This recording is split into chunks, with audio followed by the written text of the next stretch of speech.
Inside Story Uganda, real source of political updates.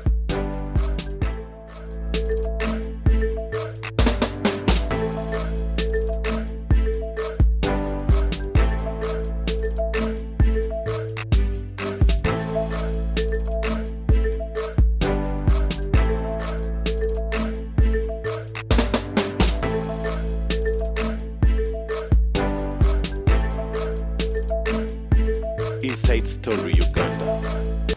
International criminals. But that's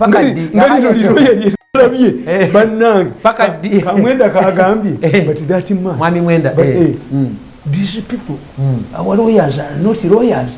You see, international criminals. Kati omuzungu oyo oloza yaka handling criminal cases make. Gafere. Don't underrate our Ugandan lawyers. I saw Mwenda mismarriage about this Muslim. The way he was presenting. They were calling a meeting. I'm one of Mwenda.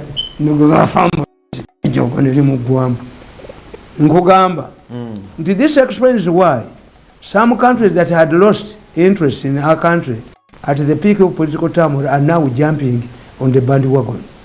For once, we are witnessing companies from Russia, China, Italy, USA, UK, all scrambling over oil, but also creating unnecessary tensions and confusion in the country. However, many do not want to be fair rules of the game that for the good of our players. Basically, I cannot believe personally nti Bobi Wine moto bana Uganda bebaji mugulira. Yakadomola kalita tano kako wakakamye wanti mukapa. That's what Mayeka was doing. I told the security investigate Mayeka. You cannot move with 30 people to USA only to get $20,000. What about tax? He is either taking he's taking marijuana or he's bringing somebody's money here. Yatambulanga n'abantu makumi yaka. Tewali yebaje dola mitwalo 5. Was it a commercial? Abamu nali tegedde konti bali beteekamu ebyentambula. Ateka kakati yegobi. Mwega gobi. Atati. Mwega tayita kuddamu nga baganda bamutta. That was a miscalculation. Mwega n'abagereka bakoze ensobi. And what the motive, I strongly suspect most of them wanted money much. But the public functions but donors to the set. You cannot bring a person in that mood. State. You have been in hospital. The Kabaka would have been in hospital. But then no, Okumubanja chi. Akati zomwana ngamanyi kunava jamutali ya mmeri. Sudai sakamu ntiali. Can you sakamu to omulwadde? Yes, it's you. Tiyali fulumye. And where was the doctor? So a man, afana bwati. Was there an ambulance in case of emergency? Was there a medical doctor? They get baga ababiyabu bagala nnyo sente. They knew that without public function, people will not contribute money. For? And they have ended up both losing. Never get any money. They have money for what? Losing. Even the family members. Don't they have access to their brother? And don't they have access to their we have access, yes, as the royal family. Somehow. What they have problems with the Makubuya and the Impanga, but they wouldn't have allowed Kabaka to appear Afana Bwati. Have disagreements with the Impanga and the Makubuya. That's much I know, but I don't know the cause. Yes, let's what be married. Na yet valley abantu abababi Mpanga ne Makubuya. Tevali kirisa Kabaka muleta. Mayiga yagoba abantu bonna n'abamalembera. Nafuuka nantagambwako. Kakati ekyo kyali Mayiga tasobola kuddamu. I'm telling you, I can put it. Kabaka is going to sack Mayiga. Should prepare. Kiwugulu kikaabi. Mayiga should prepare to leave. Wabaganda bajjamu kubirayo. Tekikabira bwerere kiwugulu. Yagenda okwegema. Yagenda nani? Mayiga yaligenza okwegamba n'olukiiko lwa Buganda nga ne baminisita bwe bali nabo ne babagema. He's an isolated man. Tumalize ku kweyo noti kubanga producer wange Mwayimayanja agamba nti nkugamba ti oil ayina ensonga nnya ze batumala nazo. Oil one you have solved it, you have solved it too. Timukkiriza nti amafuta agatuuse bwe gali. Ne mufuna kampuni ya Total mugende mu Central Africa musome. All Central African countries add oil, but they remained with nothing. Why? The French companies, Petrofina, the Total, they took over. Two, nobody can tell you the actual amount of oil you have underground. By the technology, they excite you. Kakati, echingumia chirichimu. If Total has agreed to burn more expensive, to have more shares, it indicates there is more oil than you know. Three, Tanzania being what it is, egenda kuzimba pipeline within a very short time. Boba ina public ira. Mikono jalu mye kondaga. Ye yamu kujije wonna babulawo. You go to court. In my opinion, tujja kusasula Tanzania nga tetulina oil. That's why I suggested the president agule trucks 10 akolo oluguudo nga lo specifically oil mubera mu motoka za oil zokka sibya pipe 15,000 biyiwamu 15,000 biri mu kubo 15,000 bitika pipeline tajja jikolako ne reserves zibere ko nabagula wodde ngendo kuita pipeline and the judge will tell you kubana abana muzibwe bali first compensate eno standard age railway genda kujja mu mwako zeko ne futi ne yaba na Kenya irinda yivasa okay abachali na baba basente nyingi na ye yo yeri wano tikisoboka bonna babula wodda bani aba feri bwatyo mti pipeline mujajije n'omukunabo Tanzania politics de kugwanga lya fe bana Uganda okutobora edembe lyabwe eryobanga kigenze mukazi gweva mu bintu mukazi gweva mu bintu the language should prevail over this woman. Why do you do? Lwaki gwobera embizi mu cyumba kya Noah? Lwaki obera embizi mu cyombo kya Noah? Why do how much money did this change get from this business? The real culprit is hiding. She's coming out. We have it all. I will expose people. Lie like an envelope change. Lie like an envelope. Live with this bill. Leave this bill alone. Parliament should not this bill. Allow this case to continue for 6 months. 6 months is not 10 years. So that we know when we bring the law will be reflected in the judgment. Let us see the judgment. Let us see the final judgment of this case. Don't preempt the judgment. Change. Take me to the president and defeat you.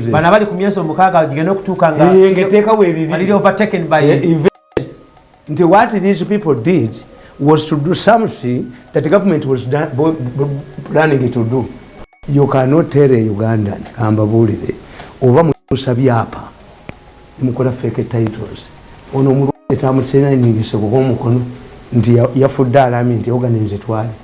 Can it work in Uganda? We must be tough. The law we need is to separate ordinary matters and commercial matters. Tumubetu mutirewo. Bwaba tubatwala mu court maso. Tutambule ne tubabetu batirewo. Omusota togunonya je gwava. Munsi yonna nchizudde nti organized crime sinyango cracking down. No. Kitegeza ne bano kigenda empapula za Uganda zonna. See. We give the money.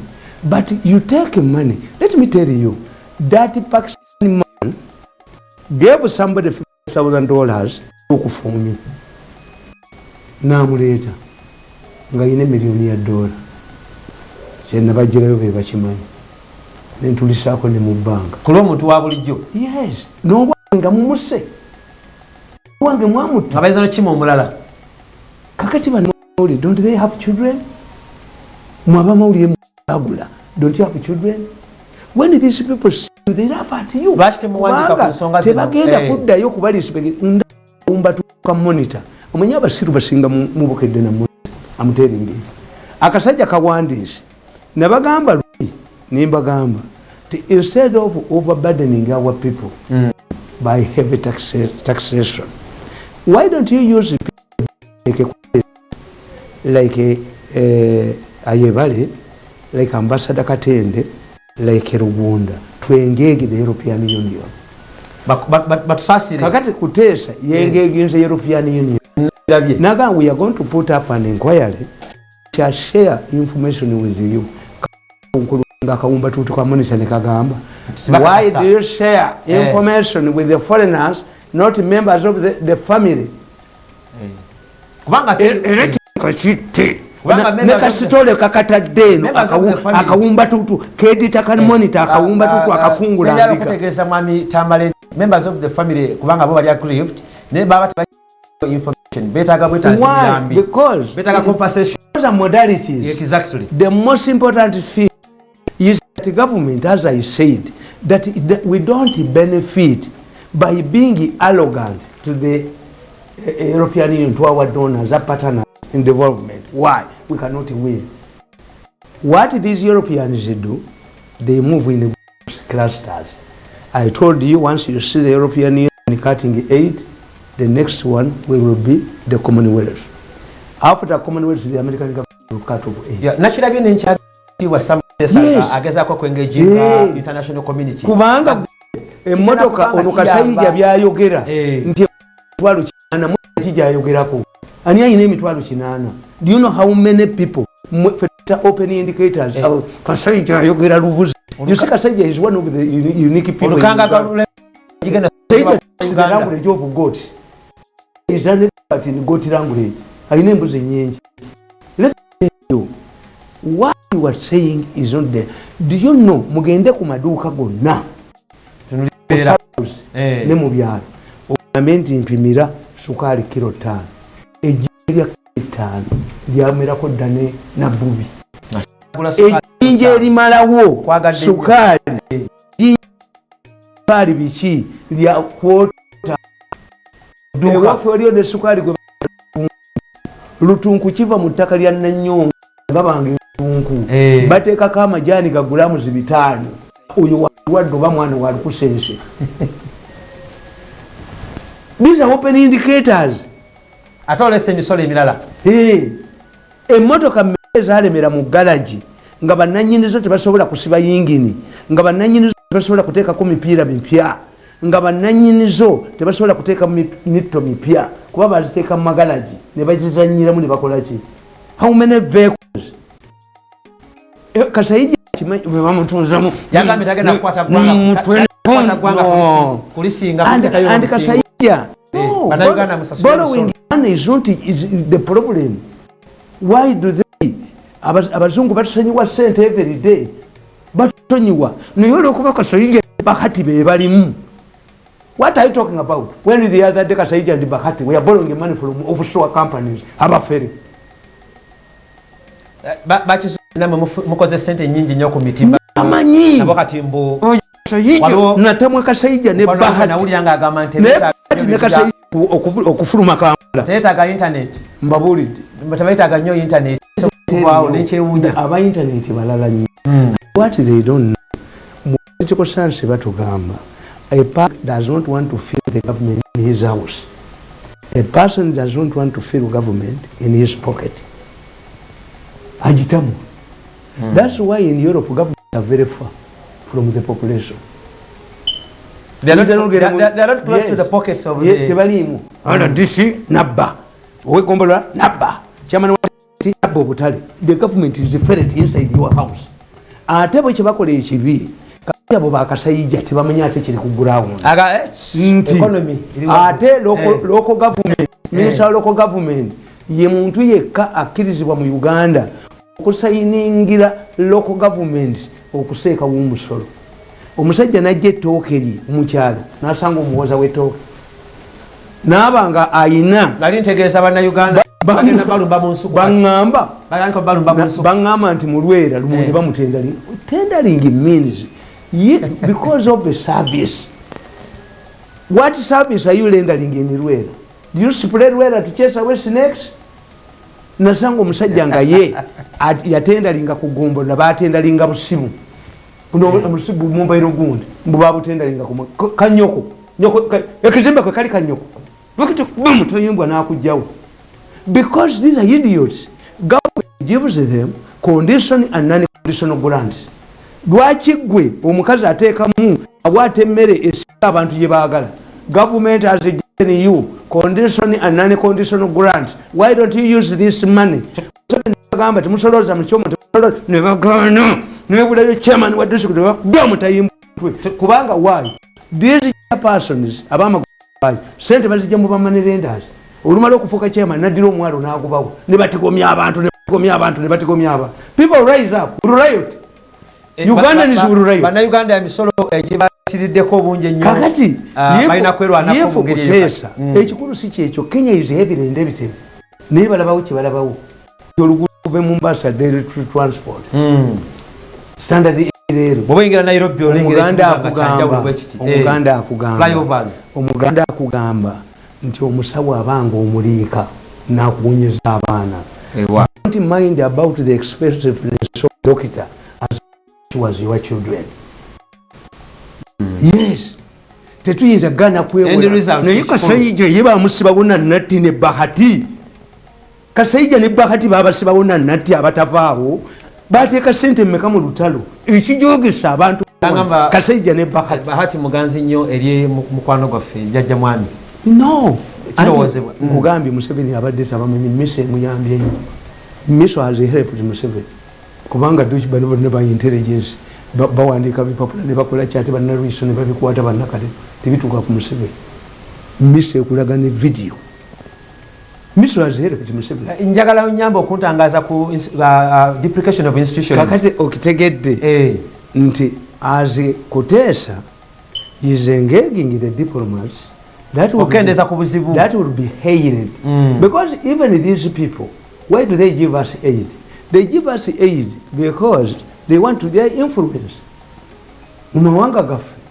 Tiolwalero, one of the reasons why your ICC, kati ICC omuntu ategedde kwa ICC nti bakiwaji minister mwali n'omutwegwe minister n'engalabiye ne Sejjembeye mulabye ng'ayingira Muserena abakugobera banatera okubategeera minister mulabye n'engalabiye abakugobera banatera okutegeera Muserena agenze ku Zoom asinga okujoga mu Uganda Zoom yagibeka eggulo eggulo lyonna nerimugwamu kitegeeza banatera okubategeera kati bana Uganda otandisa okumenya ku mannya mpola mpola badokita bali mbali doctors medical doctors in fact me I move consciously but it would be time when the president will bring in nabane bokutanga kitamanyi naze mudwalira considering to bring in Chubani doctors baba abagana but bajja kukula bantu in the presence of Chubani doctors.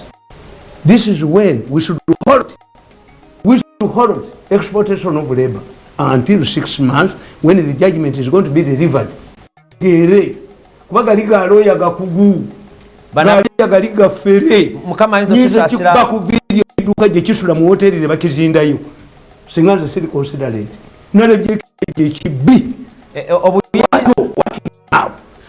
obuyinza je ndabanga bagenda kubera wa expediency mu Uganda oteka oyinza kola expediency. One of the reasons lwaki enjaga has been recognized. Why? Enjaga ina medication. Enjaga tizimbe matama. Enjaga bajikuba mu California. Ni tegalizo nyigundu enjaga bajwane any killers on this zero element ya ekizibu kyenjaga nti it must be processed over medical doctor. Bangambye nti waliwo abagagga bangi abali bebaterekayo abagagga kyala waliwo ono abantu ngaba n'abalina license njaga abaji nenga akati kubeera mu paako omu enjaga bagifumba mu ebikoola ennaku zino waliwo omusajja kopo kya 12 sajja alina ekigaali kyawo kuliko bigoowa binaawo ku Namirembe Road bw'oba oyagala tatunda goowa muge nti enkoko weeri bakakomera bano abakazi bamulaba bano abatunda amawulire abalina buswiri ogaako bayimiridde njaga kakati what these people say bayina cocaine what they do, what these Europeans have done. Yes, you can smoke it, but under instruction for doctor okebera chika kye kitakuumu bakati waliwo omusajja era obalaba enjagabe yayo noona waliwo omusajja bamutwala kulima kakati ate yatemamu kasooli yekka omuddo ne gusigalamu enjaga etta amaaso baddereeva abanywa enjaga emmotoka lwaki enjaga ekulaga ekintu ekiri nti kiri wala. So these bazungu related enjaga, but because for them they follow instructions. Nabaga nti waliwo akawike bakayita kamagulu katidde abantu abakadde kamagulu kasibu nnyo kaleganika ku byentunusi kamagulu assa abantu. If you ask these people, the government stores, where does kamagulu come from? Kamagulu would be swallowed under the instruction of the medical doctor. Viagra. Medical doctors ne bakukebera. So when this idiot, the muzungu who is here, is a criminal's face, you a criminal, you man. Incite Ugandans to pounce on you. You said get your natural. But if you know a woman in Canada, it's done in Philly. That is Canada. You can be in siege. In USA, when you go there, they demand $200,000. Why? To regulate it.